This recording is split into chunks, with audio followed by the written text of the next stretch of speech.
أشرفت السيدة عواطف حيار وزيرة التضامن والإدماج الاجتماعي والأسرة على تنصيب أعضاء لجنة تحكيم الجائزة، وذلك خلال حفل إطلاقها في 27 من مايو المنصرم. سيدات أعمال، خبراء وأكاديميون من مختلف المجالات والتخصصات العلمية والمهنية مشهود لهم بالخبرة والكفاءة والنزاهة، عكفوا على فحص وتقييم جودة المشاريع المرشحة للتنافس على الجائزة الوطنية المرموقة في نسختها السابعة. قمنا بورشة عمل كان تناسق جيد بين أعضاء اللجنة، ويعني قمنا بالاشتغال على المعايير باش تكون واحد يعني جودة ديال الترشيحات الفائزة.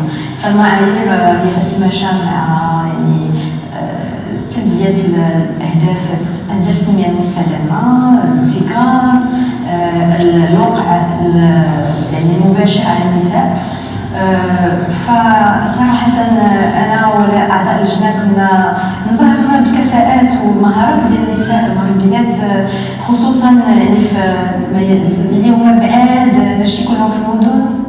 انطلق العمل الميداني بأعضاء اللجنة بعمليات فرز دقيق خضعت له كافة المشاريع المشاركة، والتي وصل عددها إلى 248 مشروعا موزعة على كافة الجهات 12 للمملكة. شرع بعدها أعضاء اللجنة في إجراء مقابلات عن بعد مع حاملي المشاريع المرشحة. أسفرت هذه العملية عن انتقاء 35 مشروعا تمت زيارتها ميدانيا من طرف اللجنة للوقوف على كافة التفاصيل المتعلقة ببناء المشروع.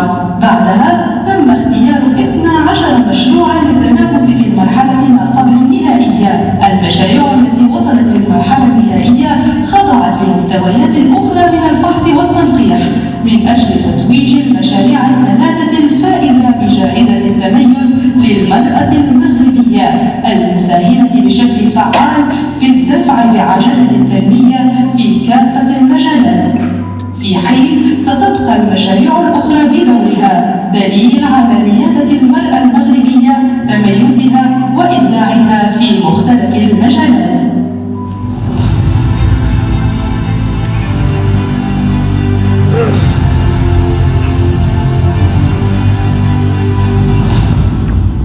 اليوم بالدورة السابعة لجائزة تميز المرأة المغربية التي اخترنا لها هذه السنة المرأة في سبيل تحقيق أهداف التنمية المستدامة. وتأتي هذه الدورة في ظل الخطاب الملكي السامي لصاحب الجلالة الملك محمد السادس نصر الله في عيد العرش 30 يوليو 2022، حيث أكد جلالته على ضرورة تمكين المرأة المغربية من حقوقها كاملة كما نص على ذلك دستور المملكة، وأيضا تفعيل مؤسسات ذات الصلة.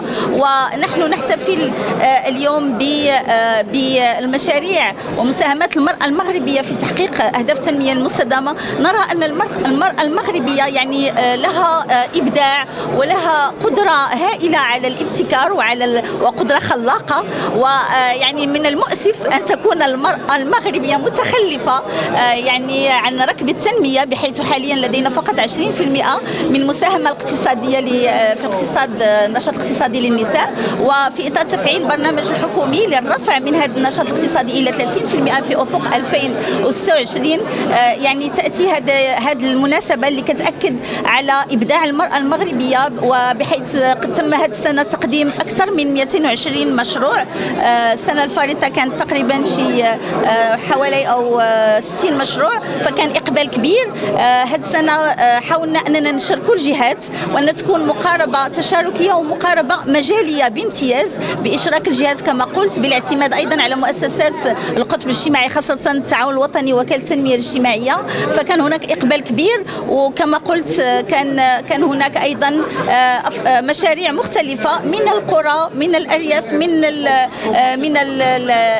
المدن، ولكن ما يمكن حسب ما وصلني من لجنة التحكيم التي أشكرها، أشكر السيدة الرئيسة السيدة لمياء بن مخلوف المديرة العامة لتكنو بارك المغرب وجميع أعضاء اللجنة اللي حسب ما وصلني أنهم يعني كانوا مسرورين جدا بما اكتشفوا اكتشفوه من غنى ومن إبداع في جميع الجهات المملكة. فكنتمنى مرة أخرى يعني التوفيق للجميع اللي شاركوا.